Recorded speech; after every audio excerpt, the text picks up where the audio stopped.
Queridos irmãos, boa noite. Estamos estudando o Evangelho de Mateus já há algumas semanas e hoje nós vamos dar continuidade ao estudo deste Evangelho a partir do versículo 12 do capítulo 4. Não, desculpem, a partir do versículo 1 do capítulo 5. Eu vou ler os 14 primeiros versículos, 16 primeiros versículos deste texto. Nós vamos estudá-lo talvez em duas etapas.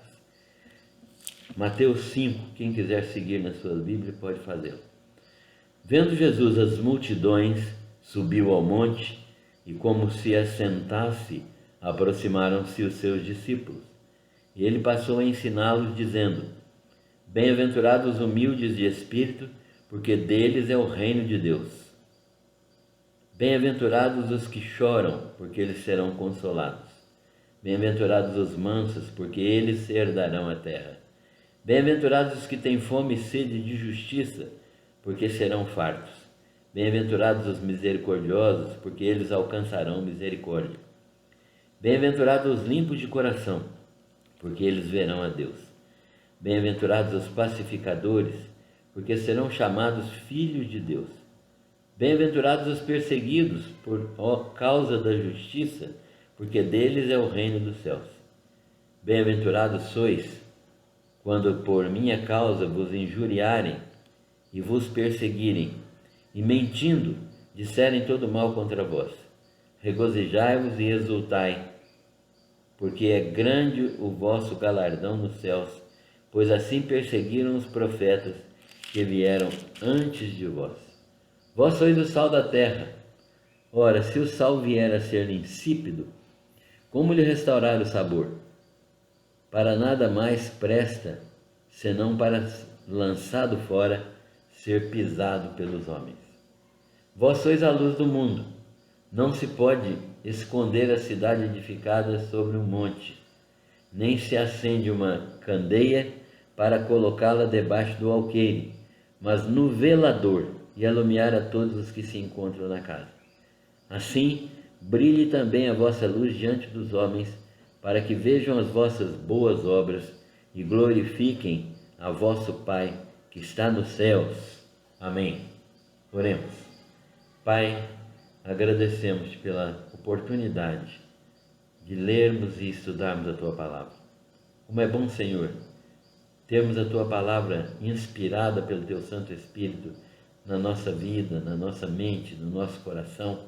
Nós Te agradecemos pela oportunidade de ler e estudar esta Palavra. Nós pedimos ao Senhor iluminação do Teu Santo Espírito, compreensão clara daquilo que a Tua Palavra nos diz e disposição de coração para andar em obediência àquilo que aprendemos.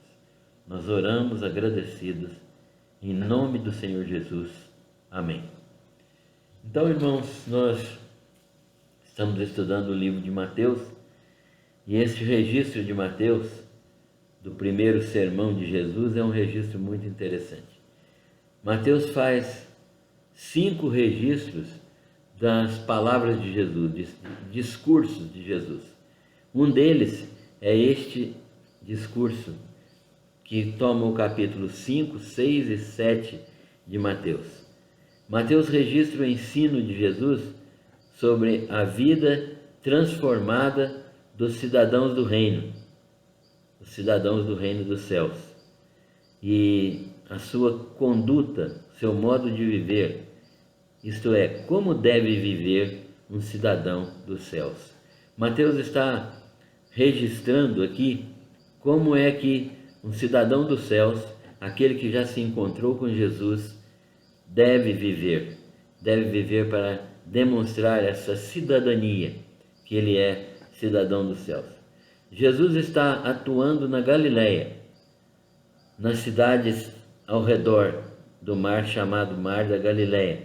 Na verdade, é um extenso lago de águas do Rio Jordão, às margens do qual havia muitas cidades. Era um vale muito rico. Por causa do lago, a agricultura e a indústria pesqueira eram muito exuberantes. E Jesus vê a multidão que o procura, mais por causa dos benefícios que buscam, das curas, dos milagres, e ele então sobe a um pequeno monte, assenta-se, e seus discípulos se aproximaram. Esta posição de Jesus de chegar num determinado lugar e se assentar era a posição que os mestres da época tomavam.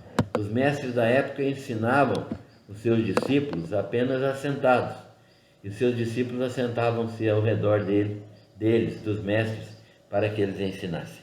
Então Jesus assume essa posição. Ele vai falar agora das características espirituais daqueles que pertencem ao reino dos céus. Isto é, como caracterizar uma pessoa que é do reino dos céus. E ele está então assentado num lugar que todo mundo pode vê-lo e vai falar aos discípulos, porque o texto diz claramente: assentando-se, aproximaram-se dele os seus discípulos, e ele passou a ensiná-los aos discípulos, né? É claro que a multidão que o ouvia também aprenderia, mas o objetivo de Jesus era falar aos seus discípulos. Os judeus, então, que estavam pensando num reino terreno, daquele reino prometido nos profetas, eles, num reino que só entrarão aqueles que têm o coração convertido. Os judeus pensavam que qualquer pessoa faria parte do reino prometido a Davi, né? O reino que Deus tinha prometido a Davi e ao filho de Davi, que é Jesus. E os judeus imaginavam que só pelo fato de serem judeus, descendentes de Abraão, eles já podiam ser súditos desse reino. Mas Jesus vai mostrar para eles que só entrarão no reino aqueles cujo coração for convertido ou cujo coração estiver sendo ocupado pelo Rei, que é Jesus. Quais são as características das pessoas que devem entrar no reino? A primeira característica, e antes de tudo, nós vamos ver que essas características são paradoxais. O texto fala de felicidade, mas quem é bem-aventurado tem marcas de sofrimento em sua vida. Então, como que o texto fala de bem-aventurado, ou seja, uma tradução livre é feliz, né?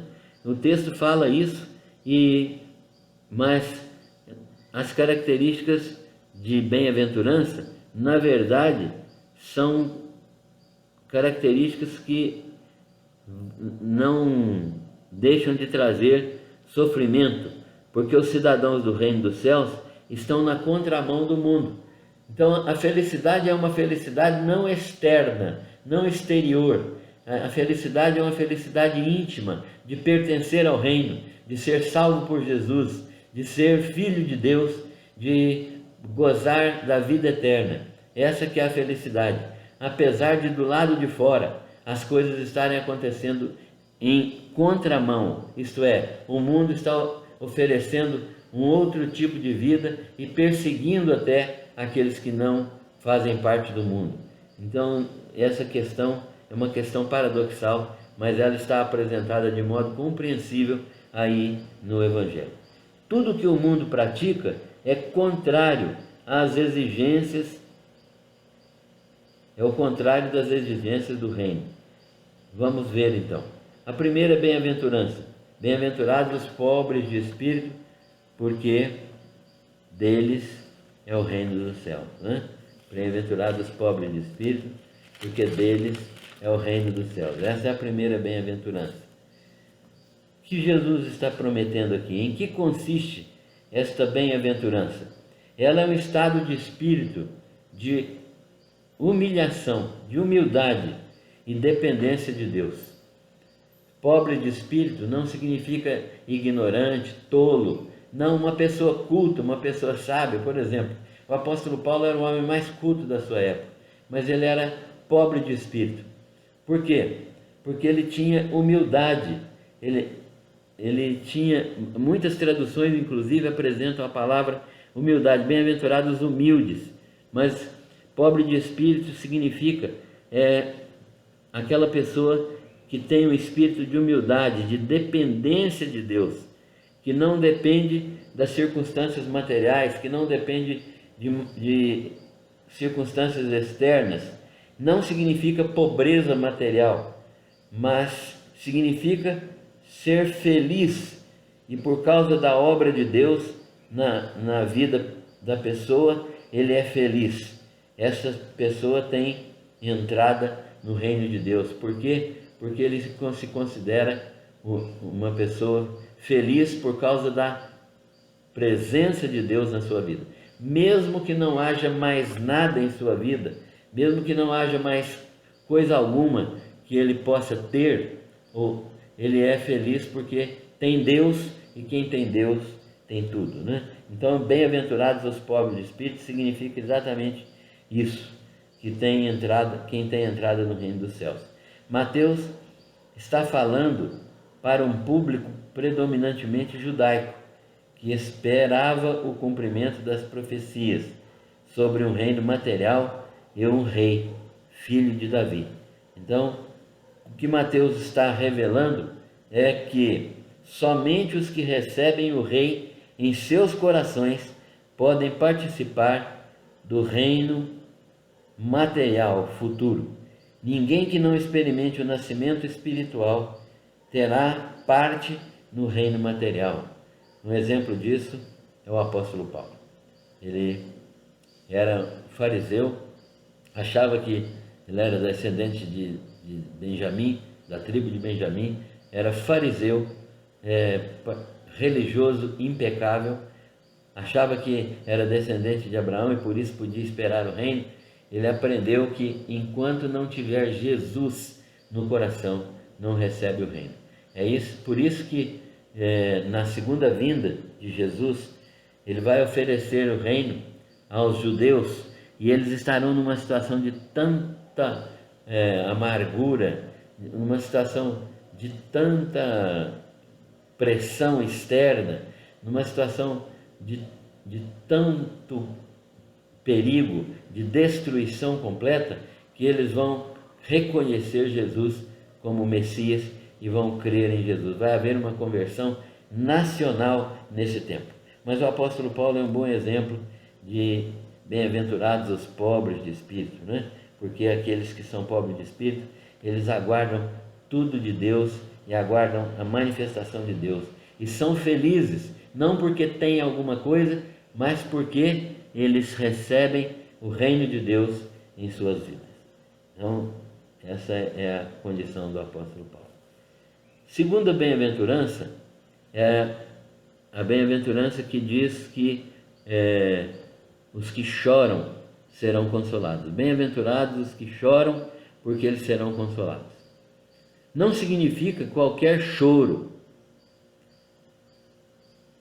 mas indica o choro produzido pela consciência de seu estado de pobreza espiritual. Ou seja, a pessoa que é humilde de espírito, como nós vimos na primeira bem-aventurança, ela vai ter essa característica.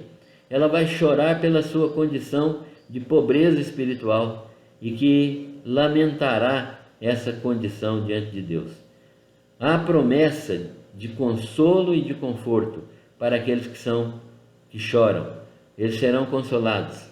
Os que se arrependem e se rendem ao Rei, ao Senhor Jesus, receberão alegria genuína da fonte inesgotável que é Jesus Cristo.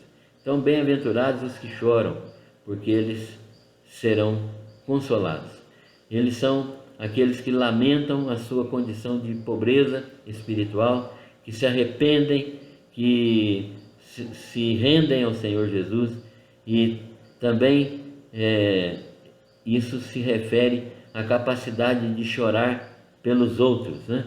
Esses que são bem-aventurados porque choram, depois que eles são consolados, eles são capazes também de chorar pelos outros, de lamentar pelos outros. Então nós encontramos isso em Jeremias. Jeremias é um exemplo disso. Passou 40 anos pregando para um povo que não ouvia a sua mensagem, para um povo que não queria ser transformado. E ele chorava por esse povo, lamentava por esse povo, lamentava por si também e lamentava pelo povo. Então Jeremias é um grande exemplo de bem-aventurança daqueles que choram. Passou por sofrimentos, foi quase morto algumas vezes, mas Deus o consolou sempre, Deus o restaurou sempre a sua vida, e ele continuou dando testemunho do Senhor. Terceira bem-aventurança: bem-aventurados os mansos, porque eles herdarão a terra. Bem-aventurados os mansos, o que é isso? São aqueles cujo caráter transformado são capazes de ser gentis, de não buscar brigar por causa de seus interesses, dos seus direitos, de ver também os interesses dos outros. Como é importante ter mansidão. Em vez de brigar pelos seus próprios interesses, brigar pelos seus direitos, ser capaz de olhar e verificar os interesses dos outros e lutar até pelos interesses dos outros. A pessoa que é mansa, ela não entra em contendas por aquilo que é dela. Ela não briga, isso é meu, eu vou brigar por isso. Mas ela é capaz de abrir mão em benefício de outros.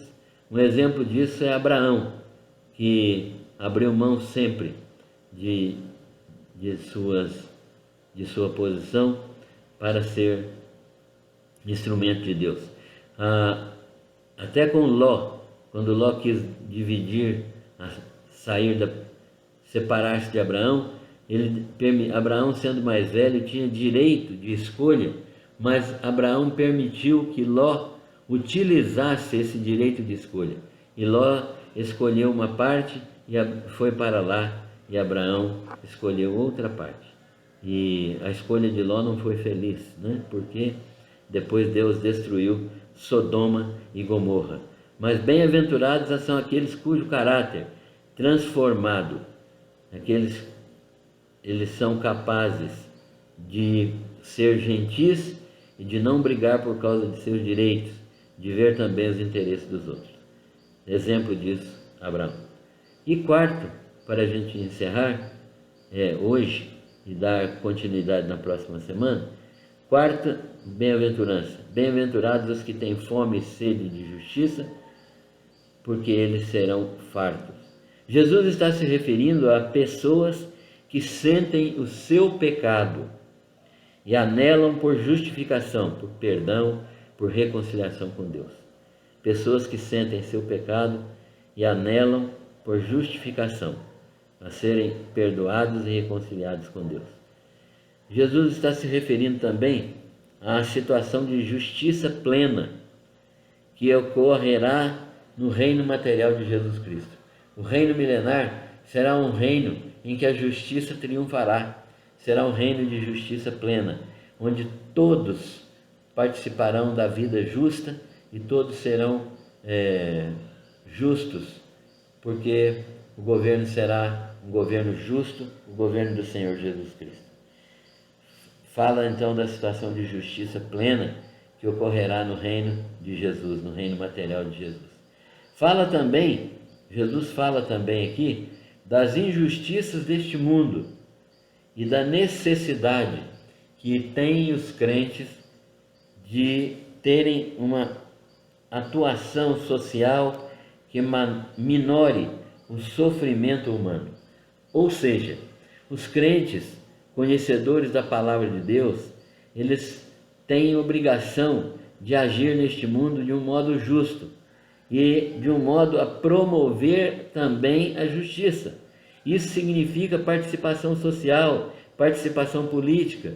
Por quê? Porque o crente tem o dever de promover justiça, de promover paz, ainda mais diante do sofrimento humano. É preciso diminuir o sofrimento humano, e isso faz parte da justiça cristã, da justiça que o crente tem que manifestar. Então o crente, além de ser justo, ele ainda tem que promover a justiça na sociedade. Isso Jesus está ensinando. Mas ainda Jesus está falando que os bem-aventurados os que têm fome e sede de justiça, porque eles serão fartos. Isso se refere a um estado de total justiça e de transformação de toda a realidade social que vai acontecer no reino de Jesus, no reino milenar de Jesus. Todos nós podemos esperar por isso, porque isso verdadeiramente vai acontecer no reino milenar de Jesus. Portanto, nós somos capazes, pela misericórdia de Deus, de sermos justos, justificados e ao mesmo tempo de promover justiça pessoal, né? Justiça e justiça social. Deus nos abençoe. Na semana que vem nós daremos continuidade a essas bem-aventuranças. A graça e a paz do Senhor seja com todos. Amém.